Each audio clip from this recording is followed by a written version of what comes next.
주실 하나님 말씀은 이사야 12장 1절에서 6절 말씀입니다. 구약성경 982페이지입니다. 다 찾으신 줄 믿고 한 절씩 교독하겠습니다. 이사야 12장 1절에서 6절 말씀입니다. 그날에 내가 말하기를 여호와여 주께서 전에는 내게 노하셨으나 이제는 주의 진노가 돌아섰고 또 주께서 나를 안위하시오니 내가 주께 감사하겠나이다 할 것이니라. 보라, 하나님은 나의 구원이시라. 내가 신뢰하고 두려움이 없으리니 주 여호와는 나의 힘이시며 나의 노래시며 나의 구원이심이라. 그러므로 너희가 기쁨으로 구원의 우물들에서 물을 기르리로다. 그날에 너희가 또 말하기를 여호와께 감사하라. 그의 이름을 부르며 그의 행하심을 만국 중에 선포하며 그의 이름이 높다 하라. 여호와를 찬송할 것은 극히 아름다운 일을 하셨음이니 이를 온 땅에 알게 할지어다. 시온의 주민아 소리 높여 부르라. 이스라엘의 거룩하신 이가 너희 중에서 크심이니라 할 것이니라. 아멘.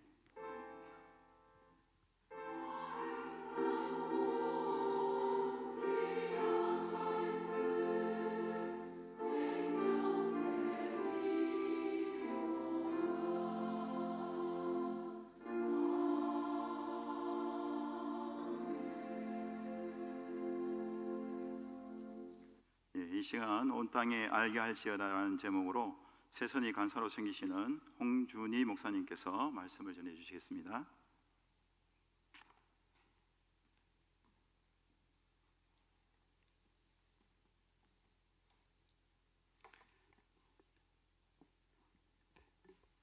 네, 오늘 굉장히 거창하게 등장해서 놀라셨죠?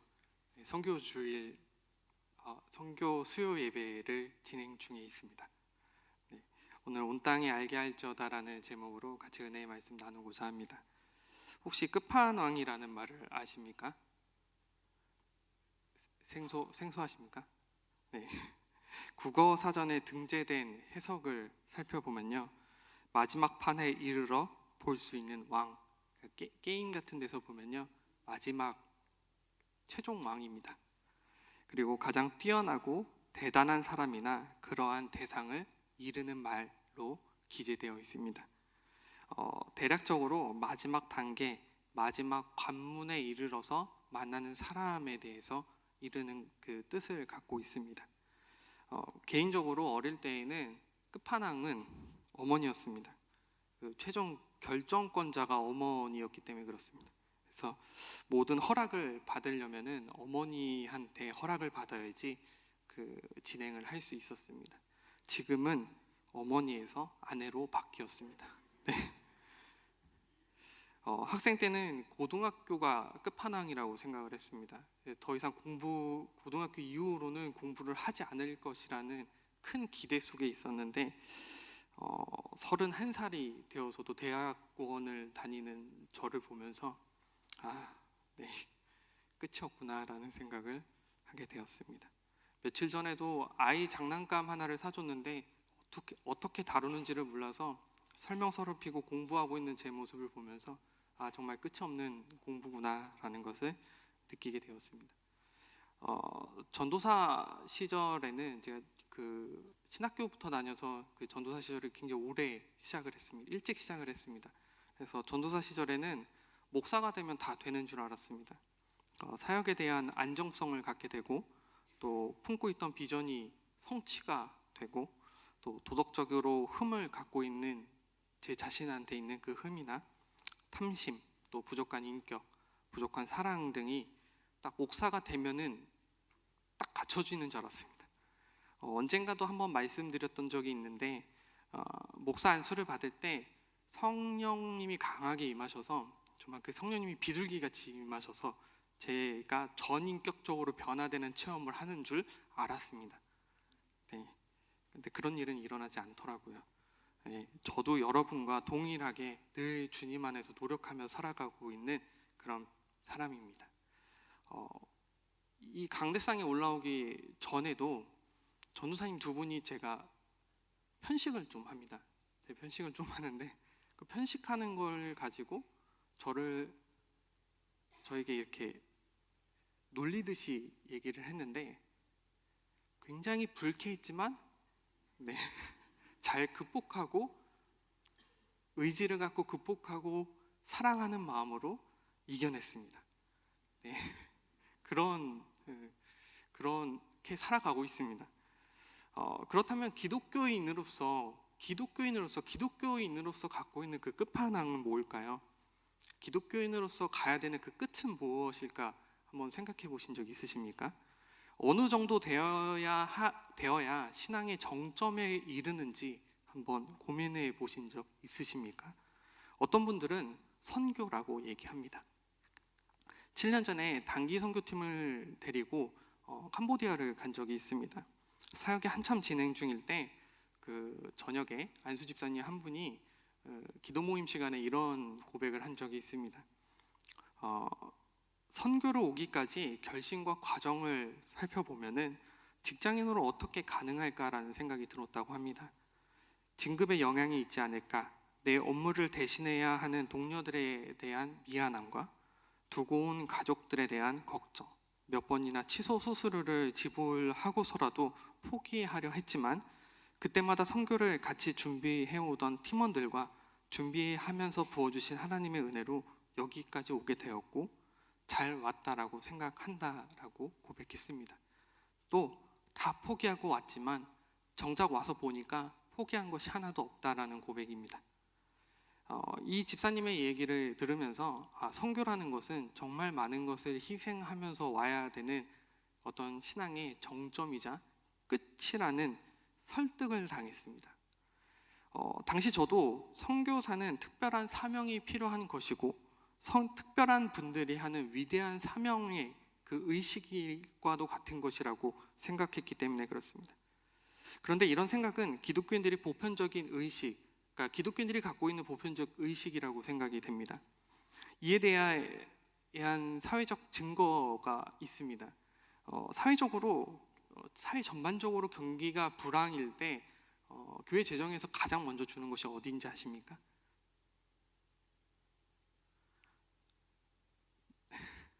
굉장히 지금 선교 예배이지 않습니까? 네. 선교 간사 목사가 올라와서 얘기하면 답은 뭡니까? 선교 쪽 재정이 가장 먼저 준다고 합니다. 신앙의 가장 마지막 단계에 있기 때문에 가장 먼저 손을 놓기도 한다라는 것입니다. 어느 정도 마지막 단계이기 때문에 그 마지막 단계는 더 나은 사람, 더 좋은 사람이 하면 되지 않을까라는 그런 의식 속에서 가장 먼저 포기하는 것이 선교 쪽이라고 얘기를 합니다. 그런데 아이러니하게도 기독교의 마지막 관문이 과연 진짜 선교일까요? 구원에 이르는 것이라고 이야기할 수 있을 것입니다. 즉 천국에 가는 것이 마지막 관문입니다. 늘 묵상하는 말씀과 찬양의 고백 속에서 이 세상의 소망이 아닌 하늘의 소망을 두자라고 저희들은 고백하고 있지 않습니까? 구원이 기독교인으로서 최상의 가치이며 가장 마지막 관문일 것입니다. 기독교는 공로주의가 아닙니다. 기독교는 믿음의 고백으로만 이루어지는 것입니다. 근데 이 믿음의 고백이 그저 이루어지는 것이 아니라 이 믿음의 고백을 할 수 있는 용기와 힘을 하나님이 주셨기 때문에 그 힘으로 하는 것이 기독교인들입니다. 다시 말해서 하나님이 허락하신 사람들만 그 믿음을 고백할 수 있다라는 것입니다. 근데 기독교의 묘미가 뭔지 아십니까? 그 믿음의 고백을 한 순간, 그 순간 구원을 얻게 된다라는 것입니다. 하나님을 처음 만난 순간 그 마지막 관문에 이르게 된다라는 것입니다. 세상 어떤 종교도 그렇게 이야기하는 것이 없습니다. 제가 한때 그 법정 스님의 무소유라는 책에 빠졌던 적이 있습니다. 그래서 한때라고 하면은 또 이상할 것 같은데요.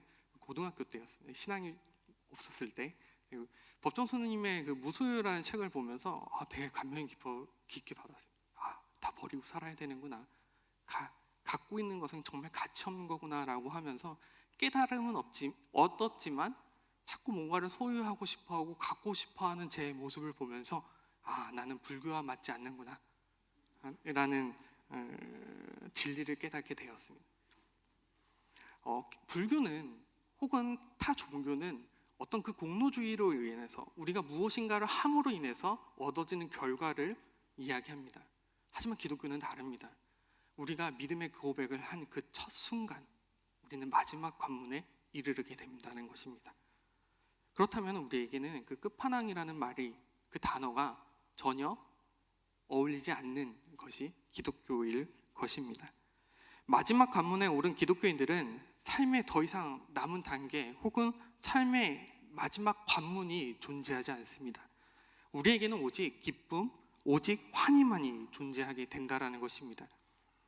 오늘 본문은 이러한 그리스도인들의 인생에 대해서 확증해주는 놀라운 말씀을 갖고 있습니다.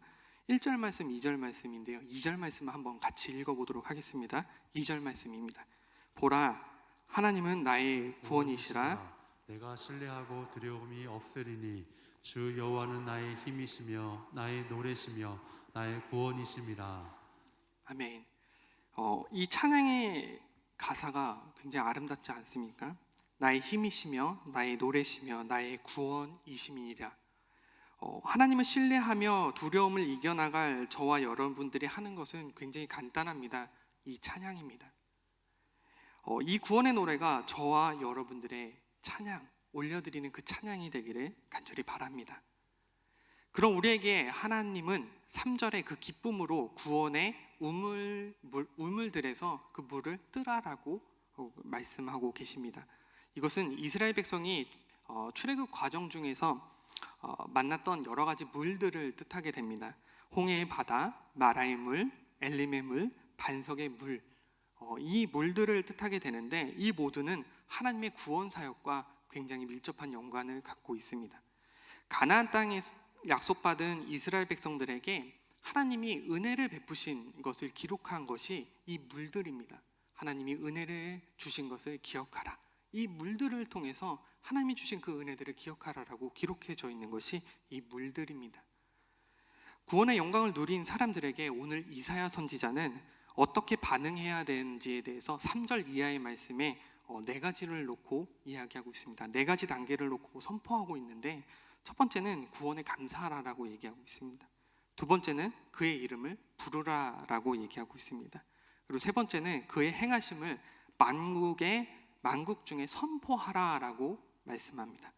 네 번째는 그의 이름을 높다 하라라고 얘기합니다. 다시 말하자면 하나님을 만나 하나님의 자녀가 되고 그 부르심에 응답한 모든 백성들은 하나님께 감사함으로 그 이름을 부르고 그 행하심을 만국 중에 그 온 세상에 전하면서 그 이름을 높이며 살아가라는 것입니다. 그렇다면은 더 이상 그 하나님의 그 구원의 관문에 이르는 것에 전전긍긍하면서 살아가는 것이 아니라 우리는 오직 그 환희와 기쁨을 통해서 하나님을 온 땅과 온 만국에 전하는 것에 집중하며 살아가야 되는 것이 우리들이 걸어가야 하는 길이고 우리들이 나아가야 하는 길임을 오늘 말씀을 통해서 증거하고 있는 것입니다. 이것이 복음 전파이며 전도이며 선교인 것입니다. 이제까지 많은 그리스도인들은 이 진리의 말씀을 신뢰하며 복음을 들고 나아갔습니다. 그들은 어떠한 계산도 하지 않았습니다. 어떠한 수치, 어떠한 합리적인 그런 근거들을 제시하면서 나아간 것이 아니라 그 시대의 흐름과 상황에 맞게 선교를 준비하였고 가장 필요한 곳에 그들은 복음을 들고 그 열정을 가지고 나아갔던 것이 우리 믿음의 선인들의 발걸음이고 발자취였습니다. 그들이 자신의 교회에게 했던 것은 하나밖에 없습니다. 기도를 부탁했습니다. 나를 위해 기도해달라. 때에 따라서 나의 필요가 내가 뭔가 필요하다면 그 필요에 요구하는 것을 조금만 들어달라라고 하면서 그들은 그 열정을 가지고 나아갔던 것이 믿음의 선인들의 모습이었습니다. 그래서 그 사람들을 통해서 지금의 저와 여러분들이 100여 년 전에 복음을 받아들이면서 지금 여기까지 있는 것이 아닙니까? 믿음의 선인들이 쓴 선교의 역사는 굉장히 재밌습니다. 굉장히 재밌다라는 말은 재미없을 수도 있는데 재밌다라고 제가 얘기하는 건데요. 네, 현대 선교에는 4가지의 흐름이 있습니다. 사진 한번 보여주시겠습니까? 전 세계적으로 제가 보낸 사진이 편집이 됐습니다. 더 이쁘게 됐는데요. 전 세계로 대항해 시대가 열립니다. 이 대항해 시대가 열렸을 때 배를 타고 항구 중심으로 선교가 전파됩니다. 이게 해안 선교 시대라고 불리게 됩니다. 그리고 두 번째는 내륙 지역의 중요성을 깨달은 사람들이 내륙으로 그 선교 그 복음을 들고 들어갑니다. 그래서 중국 내지 선교회, 아프리카 내지 선교회, 그리고 한국 내지 선교회가 형성이 됩니다. 한국 내지 선교회를 통해서 들어온 사람이 누굽니까? 우리들이 잘 아는 안희화 선교사가 한국 내지 선교회를 통해서 부산을 통해서 대구 땅으로 들어오고 그 대구 땅에 들어와서 복음을 전해서 지금 범어교회 초석이 된 것이 아닙니까? 예수님이 말씀하신 모든 족속에게 라는 말이 있습니다. 예수님이 모든 족속에게 복음을 전하라 이렇게 얘기하시지 않았습니까? 이 족속이 뭘까라는 고민을 가진 두 청년이 있었습니다.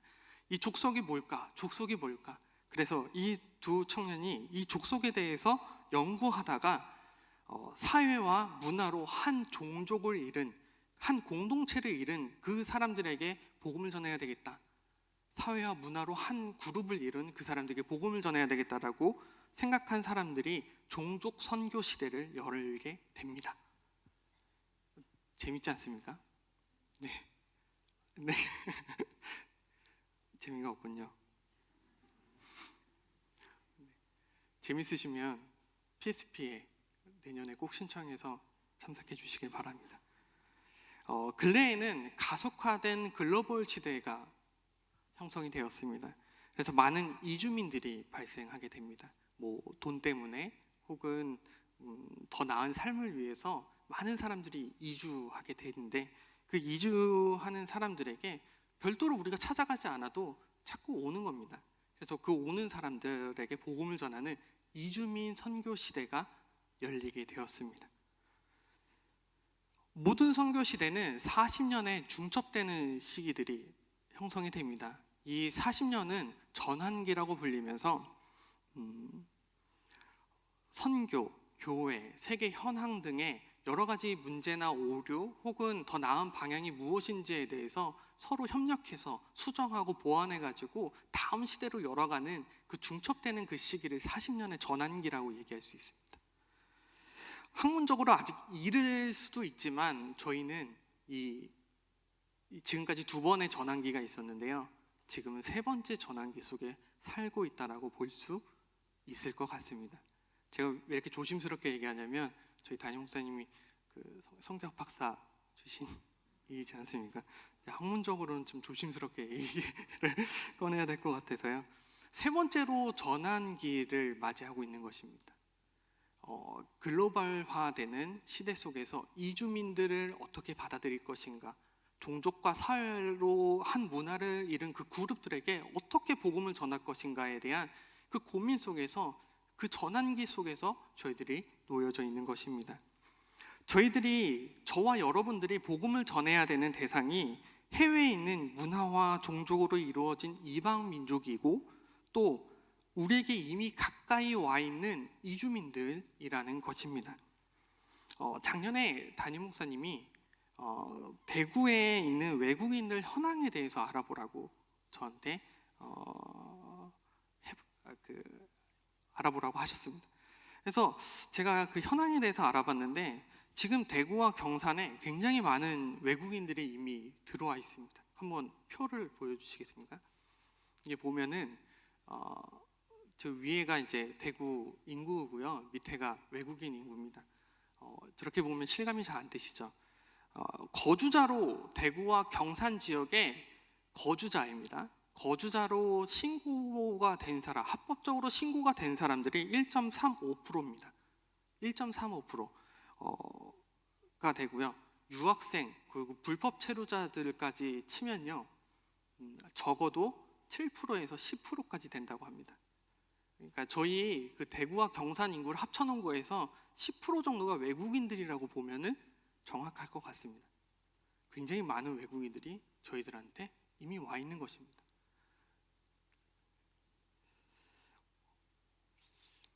우리가 이미 우리에게 가까이 와 있는 그 사람들에게 복음을 전해야 하는 것이 이 시대를 살아가는 그리스도인들에게 주어진 하나님이 선교이자 하나님이 우리에게 주시는 그 과업이라 이야기할 수 있을 것 같습니다. 또한 보건, 의료의 혜택을 받기 어려운 해외에서 더욱 조심하면서 복음을 전하고 있는 여러 선교사님들, 그들의 열정과 관심을 또 잊어서는 안 될 겁니다. 선교의 간사로서 매달 보내주시는 그 선교 편지와 그 선교 편지에는 차마 쓸 수 없는 개인적인 기도 제목과 뭐 이런 것들은 개인적으로 연락이 저한테 옵니다. 그런 편지나 그런 것들을 볼 때마다 가슴이 좀 먹먹해집니다. 그분들에게 어떻게 위로의 말을 전해야 될까 고민도 많이 하게 되는데, 이 혼란의 시기에 선교사님들한테 어떤 위로가 필요할까 굉장히 고민을 많이 했습니다. 그러다가 저희 형을 이용하자라는 생각을 갖게 되었습니다. 저희 형도 아프리카 선교를 나가 있는데요, 형한테 전화를 걸어서 위로하는 척하면서 선교사님들이 어떤 마음을 갖고 있나, 어떤 위로를 하는 게 좋은가 사역적으로 이용하려고 전화를 했습니다. 전화를 해서 괜찮은지 어떤지 잘 이겨내고 있는지 어떤 상황인지 이것저것 물어보면서 이야기하는데 제 마음을 울리는 어떤 그 한마디를 합니다. 이렇게 이야기합니다. 혼란한 가운데, 굉장한 변화가 몰아치는 가운데, 어떻게 해야 될지 답이 잘 내려지지 않는 가운데 유일한 해결책 하나를 찾았다라고 얘기합니다. 그 과정 안에서도 혼란스럽지 않은 한 분이 계셨고, 변하지 않는 한 분이 계셨고, 답을 이미 내리고 계신 한 분이 계셨다라는 겁니다. 그것이 하나님이십니다. 하나님을 붙잡고 나아가니까 하나님의 성품은 변하지 않으시고, 하나님의 계획과 비전이, 그리고 그 미션이 흔들리지 않기 때문에 하나님이 나를 이 땅에 보내신, 그 선교지로 보내신 그 비전과 미션이 흔들리지 않기 때문에 혼란스럽지 않고 묵묵히 나아가는 것이 내 사명이고 내가 가야 되는 길이라고 고백하는 것을 보면서 참 선교사님들 멋있게 살아가고 있구나. 그럼 우리가 할 수 있는 것이 기도밖에 없구나. 정말 그분들을 위해서 기도하면서 마음을 품고 나아가는 것밖에 없구나라는 생각을 하게 되었습니다. 저와 여러분들, 이 범어교회가 선교사에 의해서 지어진 이 범어교회가 이 혼란의 시기 속에서 무엇을 해야 될까? 무엇을 해야 될까요? 이 전환기에 속한 이 시대 속에서 우리 범어교회가 어떤 역할을 감당해야 할까요? 변하지 않는 하나님은 분명히 범어교회에게 역사하시고 요구하시는 그 비전과 그 뜻이 있을 것이라고 믿습니다. 지금 당장은 저희는 알지 못하지만 묵묵히 기도함으로 그분들을 섬김으로 나아갈 때 분명히 그 뜻과 비전과 그 미션을 우리는 분명히 알 수 있을 것이라고 믿습니다.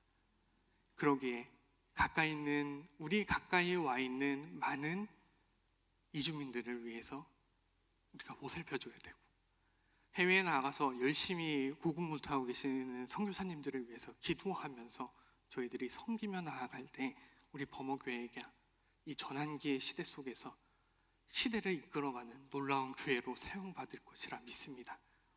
그것을 바라보면서 오늘 이미 구원에 이르고 그 기쁨과 감격에 이른 우리들이 해야 하며 할 수밖에 없는 그 숙명과 사명을 깨닫고 나아가는 우리 모든 범어교회 성도님들이 되시기를 간절히 축원합니다. 기도하겠습니다. 사랑이 하신 주님, 너무나 감사합니다. 은혜 가운데 함께하여 주시고 놀라운 사랑 가운데 인도하여 주심에 너무나 감사합니다. 저희들이 주를 바라보며 나아갑니다. 주를 향하여 나아갑니다. 알지 못하고 그 답을 알지 못하고 나아가지만 하나님이 분명히 알려주시고 분명히 인도하여 주실 것이라 믿습니다. 주님의 그 섭리와 그 사랑으로 저들을 이끌어 주실 것이라 믿습니다. 그 그 이끌어 주심에 묵묵히 순종하며 기쁨과 찬송을 올려드리는 저희 모든 범어교회 성도님들 될 수 있도록 인도하여 주시옵소서. 자신의 삶의 안위와 평화를 바라보며 살아가는 것이 아니라 하나님의 나라와 확장을 위하여 이 나라의 복음과 만국과 온 땅의 복음을 전하기 위해 나아가기 앞장서는 교회가 또 성도들이 될 수 있도록 인도하여 주시옵소서. 놀라우신 하나님의 사명을 깨달아 나아갈 수 있는 귀한 복음의 자리가 되기를 간절히 소망하며 예수님의 이름으로 기도드립니다. 아멘.